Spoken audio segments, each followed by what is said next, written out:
Please join me in welcoming world number 5, Justin Thomas. Justin, it's your 11th U.S. Open appearance. What is your mindset when you come into this week specifically? Yeah, I mean, I feel like you kind of take the course for what it is, and obviously Oakmont is Oakmont. You know what you're getting. It's pretty right in front of you, and you just have to really try to be as sharp as you can. But for me personally, I just feel like it's a great week to be in a great place mentally and very very patient, and kind of picking our spots out there. So.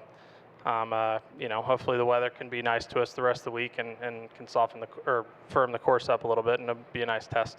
What have you seen out of the course so far? I just played 9 this morning. It's very very soft. The fairways are. They've obviously gotten a lot of rain here the last couple weeks, I think, but it's still extremely challenging. It's just hit the fairway, and then if you don't hit the fairway, you're just kind of trying to base off of the lie, figure out what you're doing from there the rest of the hole, and just try to minimize the damage when you get out of position. On the right, Doug? The USGA talks a lot about challenging your skill and challenging your head. How do they challenge the head?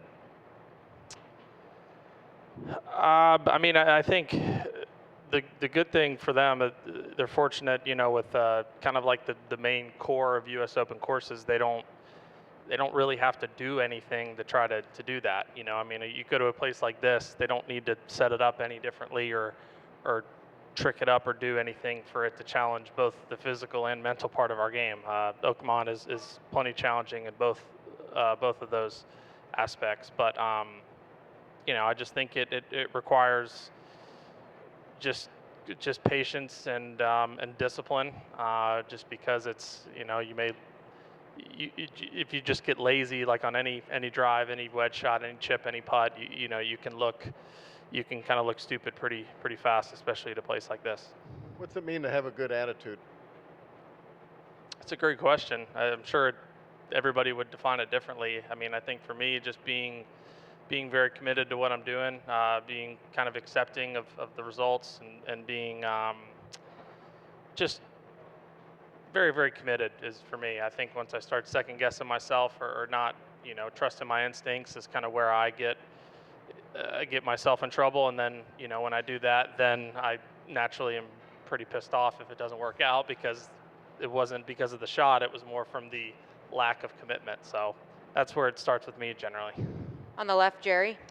Justin, in 16, how much did that Thursday storm make the course less difficult, and where is the course now, maybe relative to how it was after the storm on Thursday? Similar or less? Do you remember? I don't remember a lot. It's very similar in the aspect of it's soft, and the rough is extremely lush and thick. I think you can get better lies in the rough sometimes when it's wet. I have zero idea if there's any kind of science or anything behind this, but just to me, it seems like when the rough's wet, the ball just kind of will not sink all the way down to the bottom. It's almost like the rough's a little heavier, but because of that, it can be harder to get out because of it is wet. So it requires, it is weird, but it's easier to chip out of wet rough, but it's harder to sometimes hit full shots out of it. So that can kind of play somewhat similar, but it totally changes the golf course. But it also, if it's firm out here, how much the ball will roll in the fairways will make it so much shorter, that would change a lot. You could have a hole like 10 where today realistically could have hit driver off the tee, but if it doesn't even need to be like rock hard. If it just gets a little firm, you could hit 4-iron down there to the same place, kind of thing. So I was going to ask you, did you play the front or the back today? The back. So will you or did you try to fly the ditch on 10? No, it wasn't. No, that wasn't happening at 7:40 in the morning for me. Is it conceivable? Is it a possibility you might entertain it? I haven't even looked at it. I don't think it is. There's, with how far some guys hit it nowadays, I'm sure that some people will, but it will require, I would think, a little bit of wind. I literally have I didn't even know that was possible. So on the right, Bob, and then Dave. Obviously, the reputation here, a lot of it is with the greens and their firmness and speed and everything. Does the rain take any of that away, or are they still really difficult, still firm, or And if it's any less, does it make it any much easier? Anytime the greens are softer, it's going to be easier than if they're firmer. But these greens are still far from normal or easy. I mean, it's they're Jordan. I played with Jordan and Jackson Coyven today, and Jordan and I were saying it was we were still shocked for how soft the fairways were. The greens still had a little bit of bounce to them. I mean, they weren't firm by any means, but they were still taking a hop with wedges and short irons still. But no, I mean, just the amount that the putts break and the amount, how quick some of the chips and around the holes can be, it's still difficult if it's firm or soft. It just changes it a little bit if it's one or the other. Stay on the right with Dave. Hey, Jordan, Justin, do you have an over/under on how many fairways you need to hit to feel like you're gonna make a decent score? And or does it matter? I haven't thought of it. I mean, obviously the more the merrier. Sure.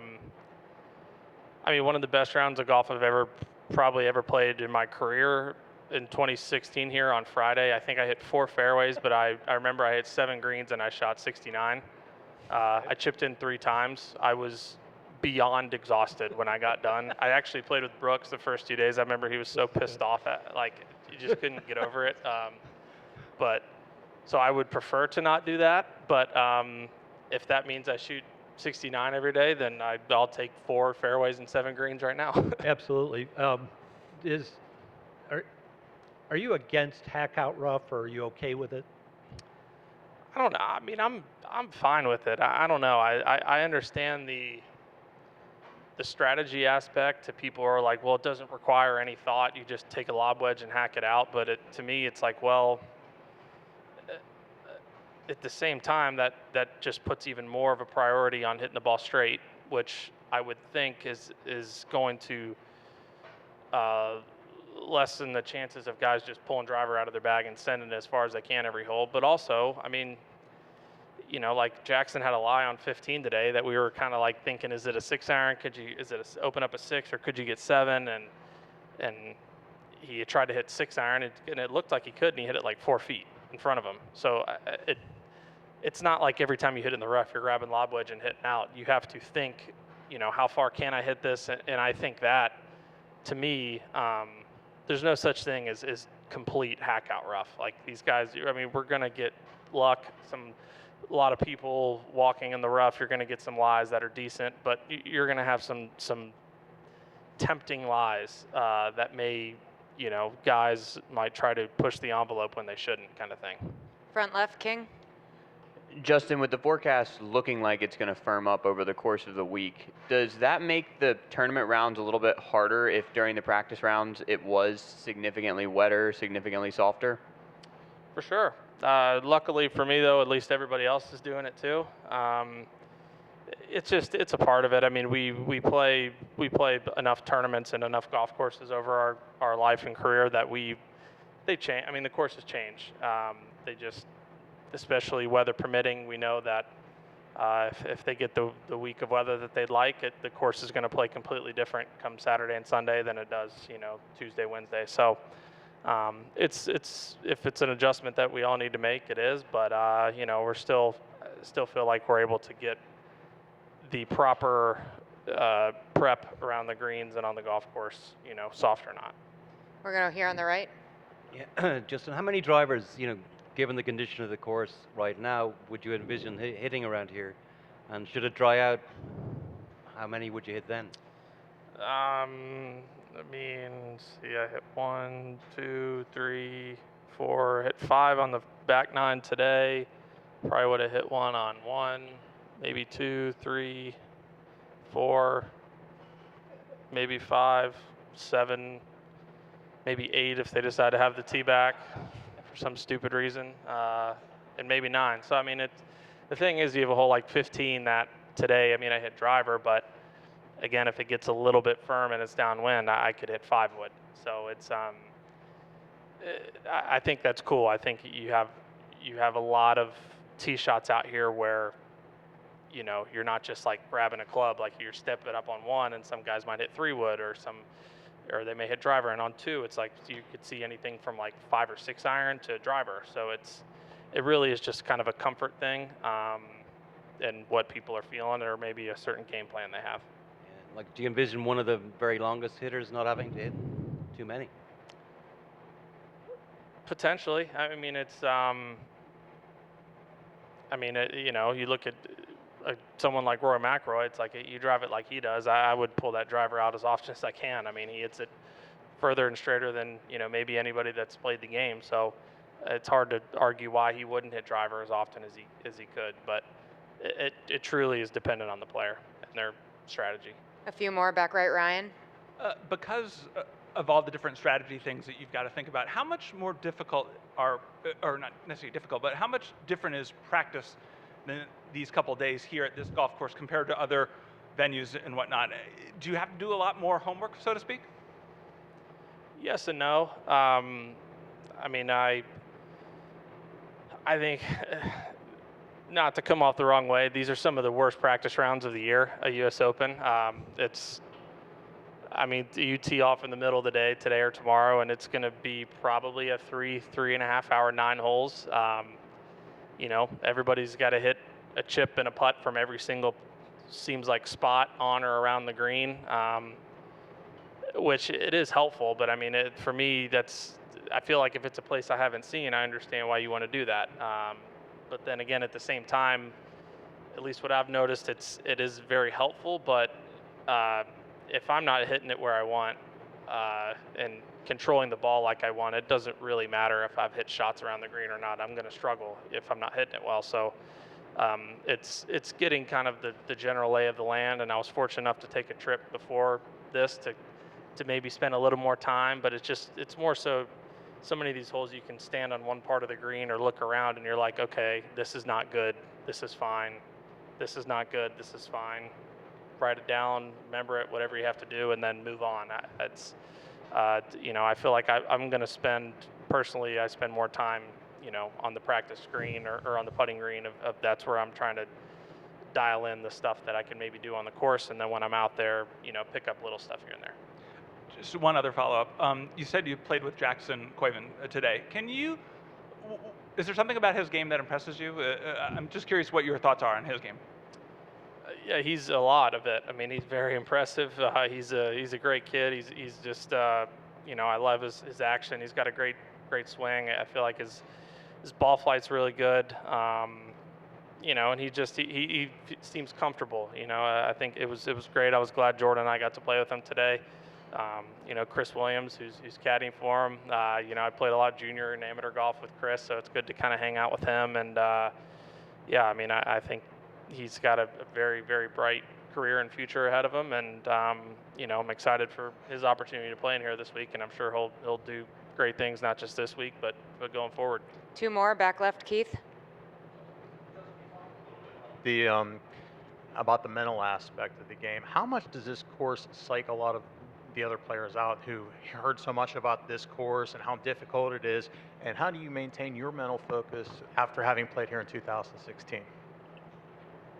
I'm sure it does a lot. Being perfectly honest and very selfish, I hope it psychs a lot of players out.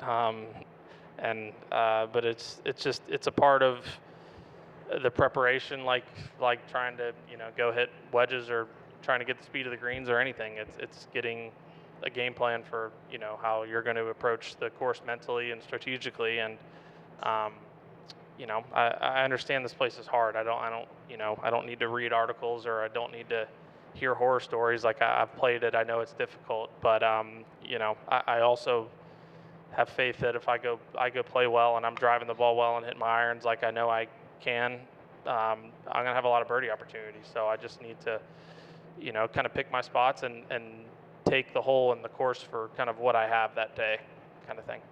Last one, Doug. 2 things quickly. I don't know how long you've had a 5-wood, but why did you first put it in? And there's a lot of guys who have been putting it in lately for kind of gnarly rough. Does it work out of this one? Some lies. It certainly works way better than any long iron. I mean, I hit that club out of the rough a lot. Especially West Coast, like, Torrey Pines. I mean, I remember I hit it from like 160 or 70 yards, like on Thursday, on the 10th hole in the rain. It was just looking at it, I'm like, there's no way I can get a 6-iron out of this lie. And if I hit anything less, I can't get it there. But like, I can get a 5-wood through this, and I did. And so it is nice to have it for that aspect. And I got it. I'm going on my 10th year with this 5-wood, and I got it for Augusta. I always used a 2-iron, but a 2-iron doesn't exactly hold those par 5 greens very well. And I love that. I feel like I can hit it really low. I can hit it really high. I can kind of shape it both ways. And it's been honestly a huge club in my career, and I've hit a lot of great shots with it. And it's nice to have on weeks like this. Okay. And secondly, golf hasn't had a gap at number one probably since you were in high school. I mean, it's been like 15 years. You got to the top once, and I'm sure there were times you were thinking about maybe getting back. Where is it even on your mind right now? Or do you think with most players, just given how big it is?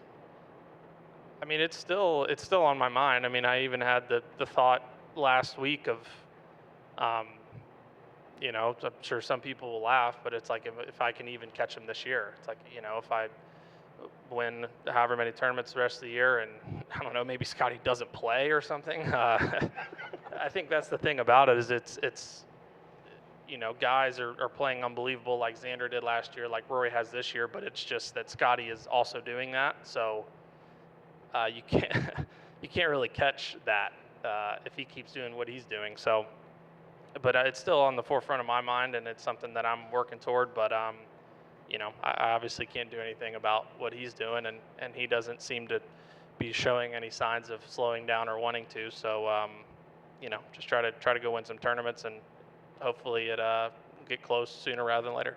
What is he doing? If someone asked you that and you had to sum it up briefly, what would you say? What is he doing? Yeah. Well, everything. He just is.